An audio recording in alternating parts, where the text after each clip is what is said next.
विघ्नहर्ता श्री गणेश भगवान की जय। ओम नमः शिवाय। जय श्री कृष्ण। नमस्कार प्रिय भक्तगणों, स्वागत है आपका हमारे चैनल हिंदू भक्ति में। प्रिय दर्शकों, गणेश उत्सव का त्योहार चल रहा है, तो आज हम श्रवण करेंगे गणेश भगवान की बहुत ही विशेष और अद्भुत कथा। भगवान के भक्तों की कथाओं को स्वयं भगवान श्री गणेश ने एक पिशाच को सुनाया था और उसे पिशाच योनि से मुक्ति मिल गई थी। गणेश भगवान की कथाओं में इतना बल होता है कि व्यक्ति पूर्ण श्रद्धा से श्रवण करे, पाठ करे तो बड़े से बड़े पाप से मुक्ति मिल जाती है। उनका लोक परलोक सुधर जाता है। जैसे अंधन को आंख देते हैं, कोढ़िन को काया देते हैं, बांझन को पुत्र देते हैं और निर्धन को माया देते हैं, सभी मनोकामनाओं को पूर्ण करते हैं श्री विघ्नहर्ता गणेश जी। जो भी मनुष्य भगवान गणेश जी की कथाओं को श्रद्धा पूर्वक सुनता है, उसके जीवन में सुख, शांति, समृद्धि रहती है। तो चलिए सुनते हैं कौन था वो पिशाच और भगवान गणेश जी ने किसकी कथा सुनाई थी जिससे पिशाच को मुक्ति मिल गई थी। तो आप सभी भक्तजन इस सभी मनोकामनाओं को पूर्ण करने वाली कथा को पूर्ण श्रद्धा और प्रसन्नचित होकर सुनिएगा। तो चलिए शुरू करते हैं आज की कथा।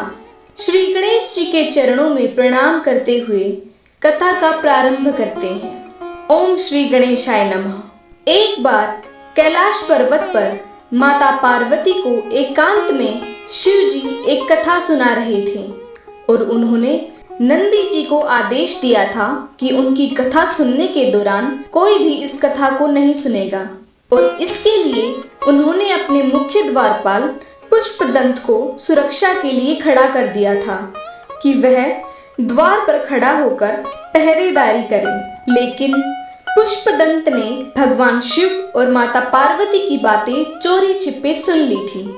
इसका आभास भगवान भोलेनाथ को हो जाता है तथा वे अपने द्वारपाल पर बहुत रुष्ट हो जाते हैं और क्रोध में आकर अपने द्वारपाल पुष्पदंत को पिशाच हो जाने का श्राप देते हैं। उन्होंने कहा, हे पुष्पदंत, तुमने चोरी छिपे एक पिशाच की भांति हमारी बातें सुनी है, हमारी कथाओं को सुना है, जिसे कोई भी नहीं सुन सकता। इसीलिए तुम्हें मैं यह श्राप देता हूँ कि तुम पिशाच बनकर पिशाच की भांति भटकते रहोगे, कहीं भी एकाग्र नहीं रहोगे। भगवान शिव के ऐसा कहते ही पुष्पदंत पिशाच बनकर पृथ्वी लोक पर आ जाते हैं और वहीं पर विचरण करने लगते हैं। वे पृथ्वी लोक पर पिशाच बनकर मनुष्य को डराने और उन्हें सताने लगते हैं। पुष्पदंत की पत्नी जया के अनुरोध करने पर पुष्पदंत को पिशाच योनि से मुक्ति दिलवाने के लिए भगवान गणेश पृथ्वी लोक पर आते हैं और उन्हें भगवान के भक्तों की कथा सुनाते हैं। वह कथा इस प्रकार से है। प्राचीन समय की बात है। दक्षिण भारत की तुंगभद्रा नदी के तट पर एक नगर में आत्मदेव नाम का एक व्यक्ति रहता था जो सभी वेदों में पारंगत था। उसकी पत्नी का नाम धुंधली था। धुंधली बहुत ही सुंदर लेकिन स्वभाव से क्रूर और झगड़ालू थी। घर में सब प्रकार का सुख था, लेकिन वह व्यक्ति अपनी पत्नी से तो दुखी था ही साथ उसे कोई संतान का सुख भी नहीं था। वह चिंता में रहता था कि यदि उम्र ढल गई तो फिर संतान का मुख देखने को नहीं मिलेगा। यह सब सोचकर उसने बड़े दुखी मन से अपने प्राण त्याग देने के लिए वन में चला गया। वन में एक तालाब में वह कूदने ही वाला था कि तभी एक सन्यासी ने उसे देखकर उससे पूछा, तुम्हें ऐसी कौन सी भारी चिंता है जिसके कारण तुम प्राण त्याग रहे हो?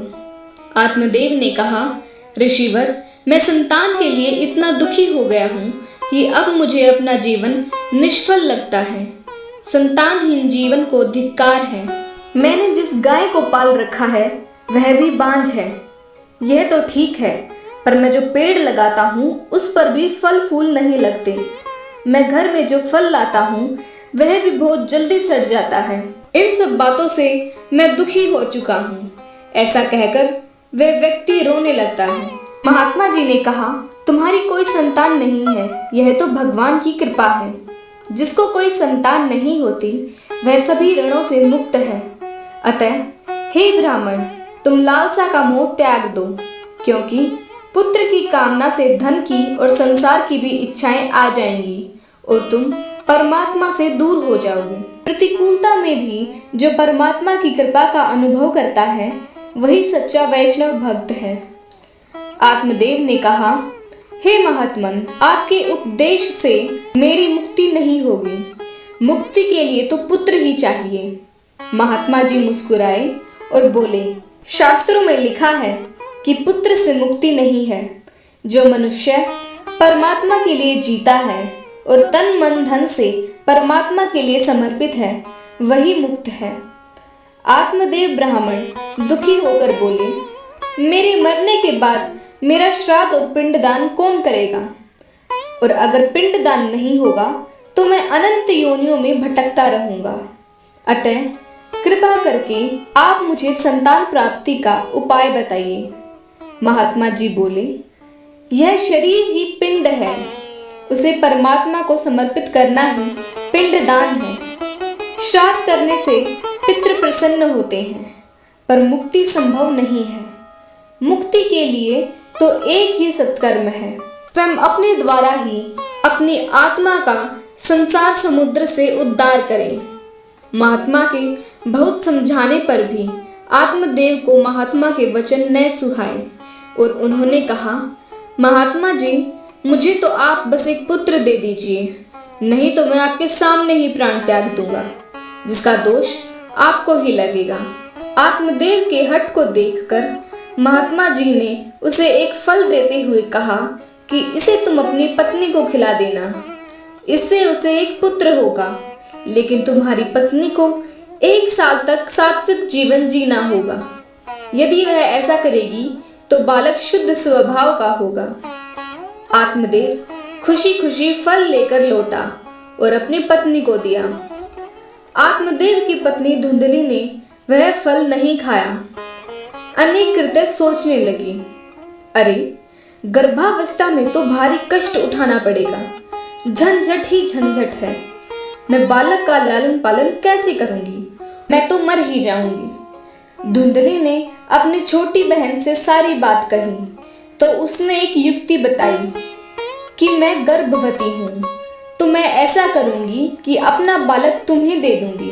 तुम आज से ही गर्भवती होने का नाटक करो और यह फल गाय को खिला दो, और महात्मा जी का भी पता चल जाएगा कि उनमें कितनी शक्ति है। इस तरह से धुंधली अपने मायके चली गई और समय बीतने पर धुंधली अपनी बहन का बच्चा ले आई और पति को बोला, मुझे बेटा हुआ है। बहुत बड़ा उत्सव मनाया, नामकरण संस्कार हुआ।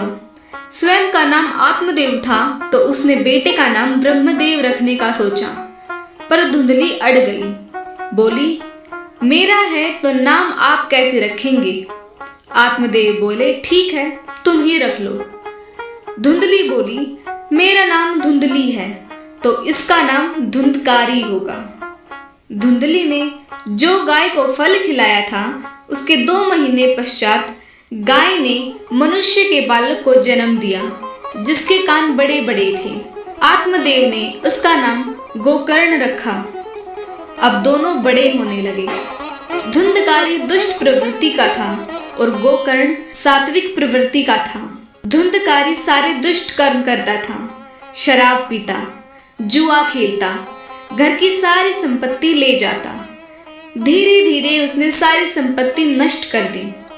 इसीलिए तो पुरानी कहावत है कि अगर पुत्र दुष्ट है तो आपकी सारी खून पसीने की कमाई नष्ट कर देगा, और अगर पुत्र सपूत है तो खुद मेहनत करके अर्जित धन को और बढ़ाएगा। एक दिन धुंधकारी ने आत्मदेव की भी पिटाई कर दी। पुत्र के दुराचार को देखकर आत्मदेव को बड़ा दुख हुआ। उसने सोचा कि इससे अच्छा तो पुत्रहीन होना ही था। पिता के दुख को देखकर गोकर्ण ने कहा, पिताजी, ये संसार दुख रूपी है तथा मोह से बांधने वाला है। संसार में सिर्फ हम भगवान दृष्टि रखकर ही सुखी हो सकते हैं। अतः पुत्र मोह त्याग कर भगवान गीता का पाठ कीजिए, तभी मनुष्य जन्म सफल होगा। हे पिताजी, अब धुंधकारी की गतिविधियों पर ध्यान न देकर वन में जाकर प्रभु की आराधना कीजिए। गोकर्ण की बात समझकर पुत्र मोह त्याग कर आत्मदेव गंगा किनारे आ गए। भगवान के दशम स्कंद का पाठ रोज करते थे और उसी जीवन में उन्हें श्री कृष्ण की प्राप्ति हो गई और वे भगवान में विलीन हो गए। आत्मदेव के चले जाने के बाद एक दिन धुंधली भी पुत्र के उपद्रव से दुखी होकर कुएं में जा गिरी और उसकी मृत्यु हो गई। इधर गोकर्ण जी तीर्थ यात्रा पर निकल गए। खुली छूट मिलने पर अब धुंधकारी 5 वैश्याओं को घर ले आया और वैश्याओं की मांग को पूरा करने के लिए डाका डालता, जुआ खेलता। इनकी मांगों को पूरा करने के चक्कर में एक दिन धुंधकारी ने राजा के महल में डाका डाल लिया। वैश्याओं ने सोचा, यदि यह जीवित रहा तो एक दिन हम सब पकड़े जाएंगे, अतः इसे मार ही डाले तो अच्छा रहेगा। ऐसा सोचकर एक दिन उन्होंने सोते हुए धुंधकारी को रस्सी से कसकर बांध दिया और जलते हुए अंगारे उसके मुख में डालकर उसे तड़पा तड़पा कर मार डाला। फिर उसके शरीर को वहीं धरती में गाड़ दिया। धुंधकारी अपने कुकर्मों के कारण भयंकर पीड़ित हुआ। जो पाप करता है उसे प्रेत बनना पड़ता है। गोकर्ण को जब यह बात पता चली तो उसने गया में जाकर भाई का श्राद्ध किया, पर फिर भी उसका उद्धार नहीं हुआ। अब धुंधकारी अनेक रूप बनाकर गोकर्ण को सताने लगा।